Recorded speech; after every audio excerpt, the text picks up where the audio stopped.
Un jour, Miffy était tout agitée, parce qu'après l'école, son groupe de danse allait répéter leur nouveau numéro pendant le cours de danse de Tante Alice. La classe terminée, tous les membres du groupe se réunirent dans la cour. Winnie arriva la première. Elle était excellente pour danser sur un pied. Puis, Mélanie arriva. Elle était parfaite pour les pirouettes. « Mais où est donc Grogny ?» demanda Miffy. « Elle est la meilleure pour les sauts. » À cet instant, elles virent arriver Grogny. Elle ne sautait pas, elle boitillait.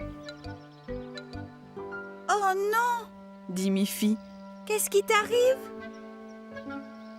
Pourquoi tu boites ? » « C'est arrivé au parc, » dit Grogny. « Je suis tombée du toboggan et je me suis tordu la cheville.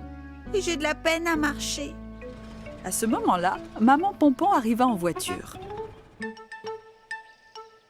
« Ne t'inquiète pas, Grogny, » dit Miffy. « Tu n'auras pas à marcher. Ma maman va te conduire chez Tante Alice au sommet de la colline. Elle sait très bien comment soigner les entorses. » « C'est vrai, » dit Maman Pompon.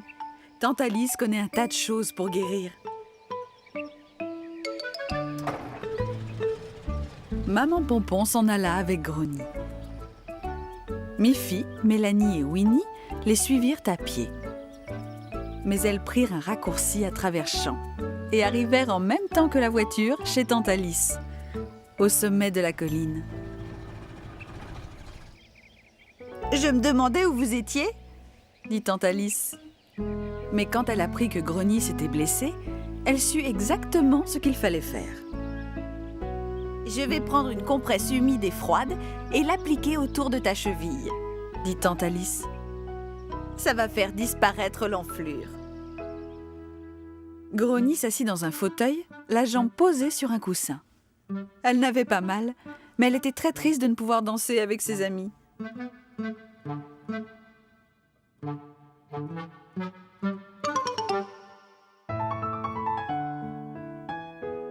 Miffy, Winnie et Mélanie exécutèrent leur numéro. Mais elles étaient tristes aussi que Grogny ne puisse en faire autant. « Ne soyez pas tristes, les filles, » dit Tante Alice. « Ce n'est pas trop grave. J'ai une crème spéciale pour la cheville de Grogny. Et je suis sûre qu'elle pourra danser la semaine prochaine au gala de danse de l'école. » La soirée de gala arriva. Et tout le monde se demanda si Grogny allait vraiment pouvoir exécuter ses sauts. Le rideau s'ouvrit et on entendit de la très belle musique. Tout d'abord, ce fut Winnie qui dansa sur la scène. Et sur une jambe, s'il vous plaît. Bravo! Bravo! Bravo! Hurrah!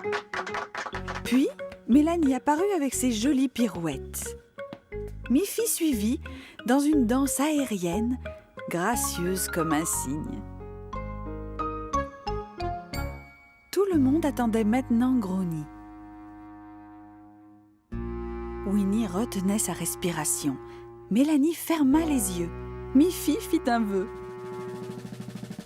Alors Grogny apparut.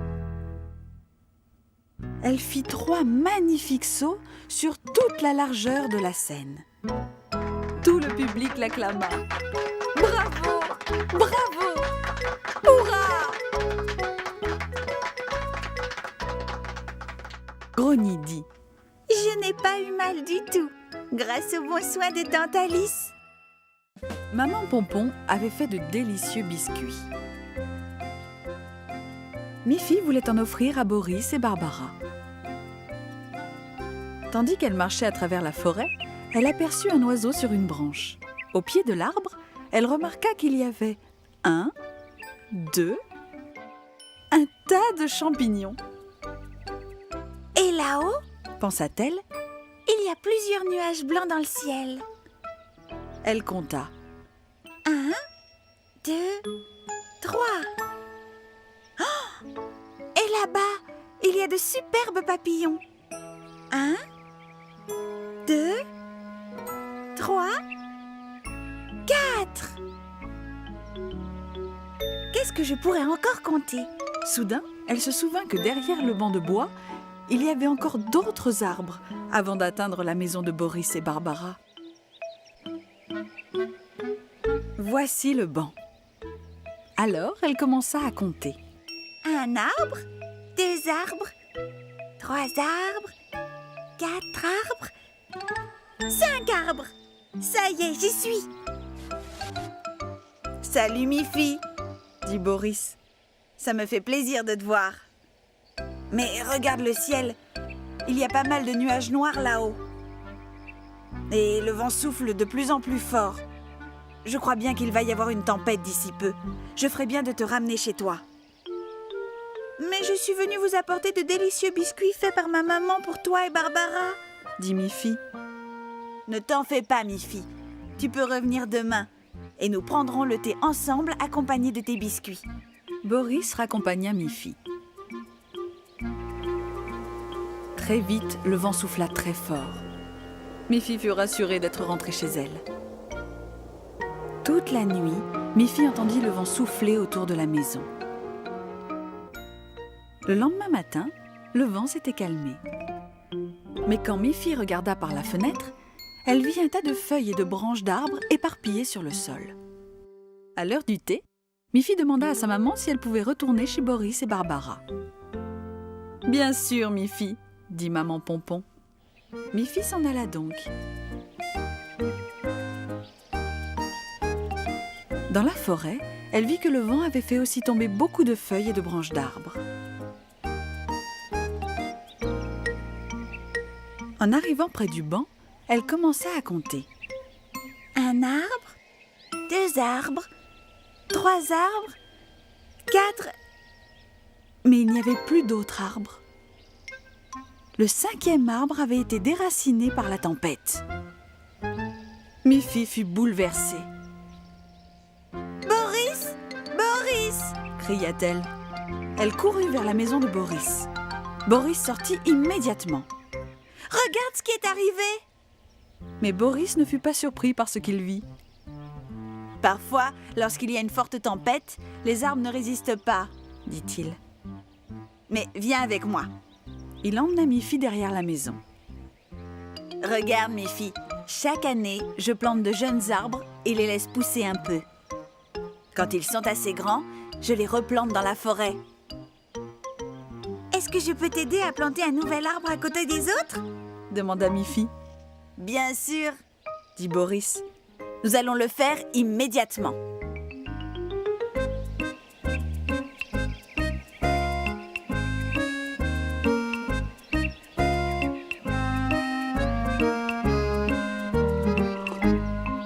Eh bien maintenant, il y a de nouveau 5 arbres, dit mi-fille.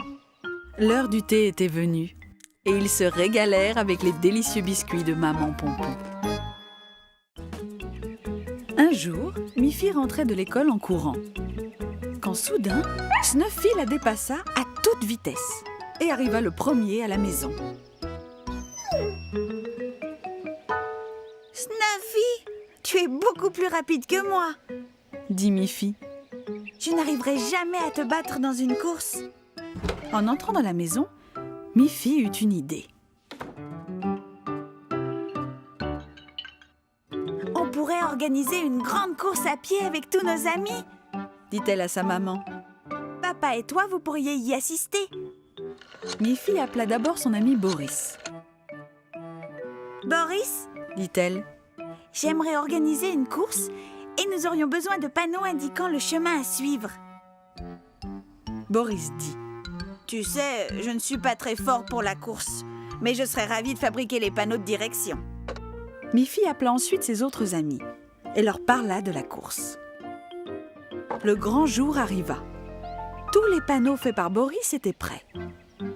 Il enfonça dans le sol chaque panneau indiquant la direction. Un panneau bleu, un panneau jaune, un panneau rouge, un panneau vert et le dernier, un panneau blanc. Tous les concurrents se tenaient sur la ligne de départ. Il y avait mi-fille, Agathe, Mélanie, Grony et aussi Boris. Barbara brandit le drapeau blanc du départ. Elle cria agita le drapeau. Tous s'élancèrent courant le plus vite possible. Qui allait gagner? Ils passèrent tous le panneau bleu. Agathe en tête. Boris faisait son possible. Mais il n'avait pas l'habitude de courir et il se retrouva bientôt derrière tout le monde. Puis ils atteignirent le panneau jaune. Là, c'est Grony qui était en tête. Mais au panneau rouge, Mélanie soudainement passa la première. Puis vint le panneau vert. Regardez, c'est Miffy qui mène la course. Entre-temps, maman et papa Pompon arrivèrent, mais parquèrent leur voiture juste devant le panneau blanc. Brusquement, les coureurs s'arrêtèrent en regardant tout autour d'eux. Ils ne savaient plus quelle direction prendre. Ils ne pouvaient voir le dernier panneau. Celui-ci était caché par la voiture.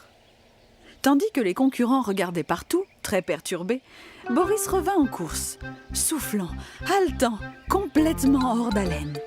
Mais Boris continua de courir et passa la ligne d'arrivée. Barbara agita le drapeau. « Tu es le vainqueur, Boris !» s'écria-t-elle. « Je suis très fière de toi !» Papa et maman Pompon décidèrent d'aller féliciter le vainqueur. Quand la voiture s'éloigna, les autres concurrents découvrirent alors le dernier panneau blanc. Ils recommencèrent à courir le plus vite qu'ils pouvaient. Miffy atteignit la ligne d'arrivée la première. Mais naturellement, bien après l'arrivée de Boris. « Comment as-tu fait pour deviner où était la ligne d'arrivée, Boris ?» demanda Grony. « Personne ne pouvait voir le panneau. »« Mais simplement parce que je savais où il se trouvait. C'est moi qui l'ai placé, » dit Boris. « Mais Boris, » dit Barbara, « ce n'est pas juste vis-à-vis des autres. »« Je n'ai pas couru pour gagner, » dit Boris. « Je suis très heureux d'avoir pu participer à la course.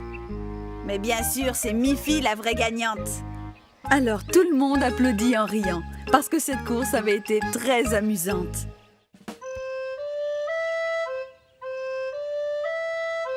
Miffy aime beaucoup la musique. Elle apprend à jouer de la flûte à bec.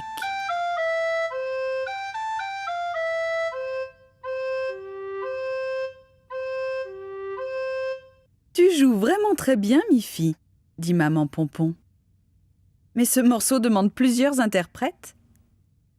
Miffy dit alors: Oui, je peux inviter mon amie Agathe. Elle pourrait jouer de l'accordéon. Bien sûr, répondit maman Pompon. Et Colette Cochon joue de la contrebasse à merveille. Je vais lui téléphoner et l'inviter à se joindre à nous.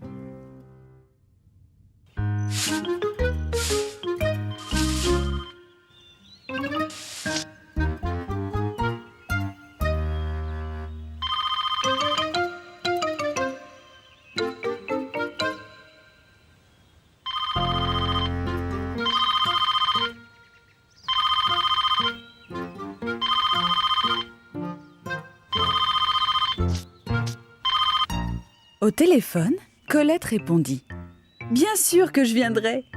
J'aime beaucoup faire de la musique. Puis-je amener ma petite nièce Grony? Elle est chez moi cette semaine et elle joue du piano. »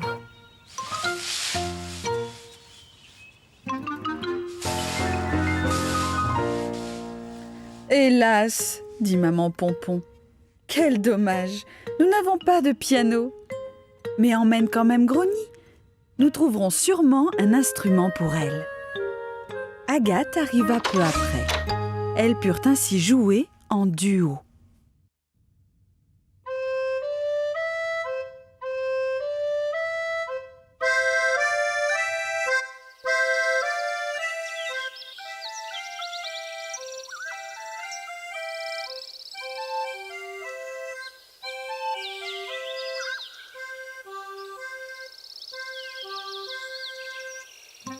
Colette mit beaucoup de temps à transporter sa lourde contrebasse jusqu'à la maison de Miffy au sommet de la colline.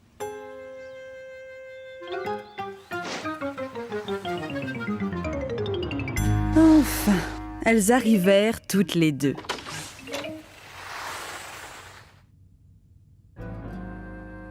Miffy Agathe et Colette purent alors jouer ensemble en trio.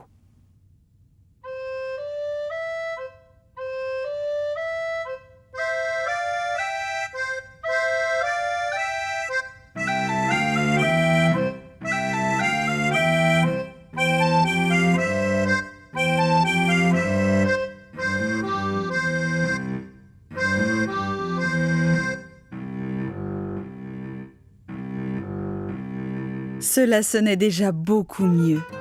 Mais Grogny n'avait rien pour jouer. Ce n'était pas drôle pour elle. « Nous n'avons pas de vrai piano, Grogny, » dit Miffy. « Mais j'ai un piano miniature, un jouet. »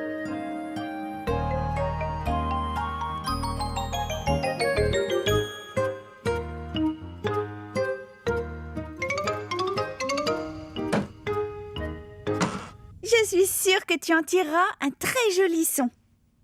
Maintenant, elles pouvaient jouer toutes ensemble. Ce fut vraiment de la très belle musique.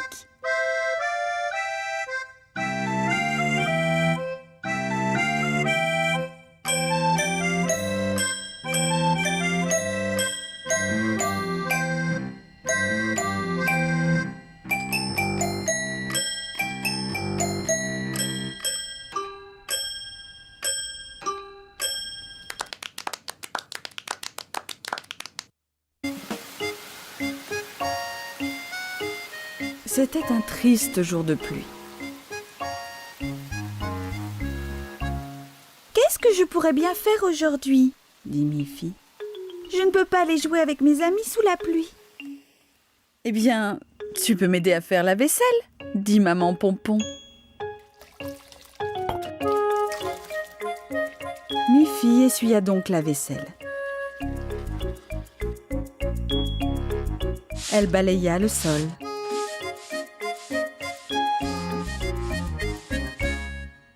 Merci de ton aide, dit maman Pompon.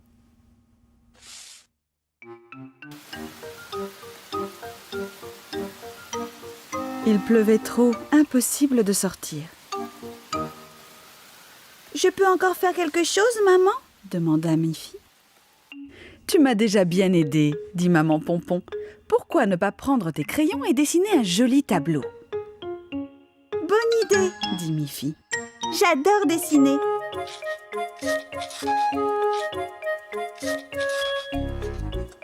Miffy dessina son jardin avec un beau ciel bleu et un grand soleil rayonnant. Mais en regardant son jardin par la fenêtre, le ciel n'était pas bleu du tout. Et le soleil ne brillait pas non plus. Il pleuvait plus fort que jamais. Que vais-je faire maintenant ? soupira-t-elle.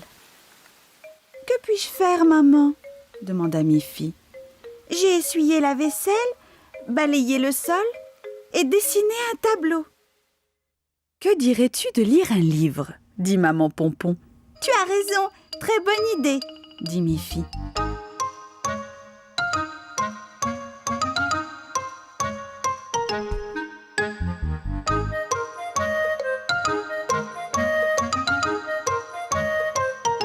Miffy lut une très jolie histoire qui se passait sur la plage un jour ensoleillé. Elle regarda encore sa fenêtre et vit qu'il pleuvait toujours très fort. Sa maman lui dit : « Miffy, si tu écoutais une jolie musique, ça te rendrait moins triste. »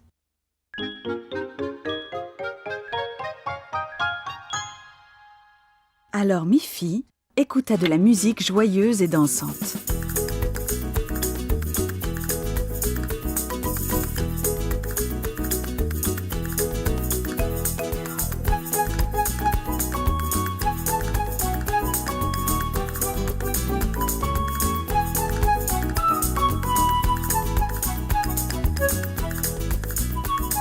Mais à l'extérieur de sa petite maison, ça commençait à ressembler au pôle Nord. Tandis qu'elle écoutait la musique, la pluie s'était transformée en neige. Sa maman l'appela. « Miffy, Miffy ! Regarde par la fenêtre, c'est magnifique !» C'est curieux, pensa Miffy. Il pleut des cordes depuis ce matin et maman dit que c'est magnifique. Miffy regarda par la fenêtre. Et que vit-elle? Tout était recouvert d'un blanc et doux manteau de neige. Le ciel était à nouveau très bleu. Que c'était beau! Miffy prit son chaud manteau et son écharpe, s'habilla et se précipita dehors où elle rejoignit ses amis pour jouer enfin.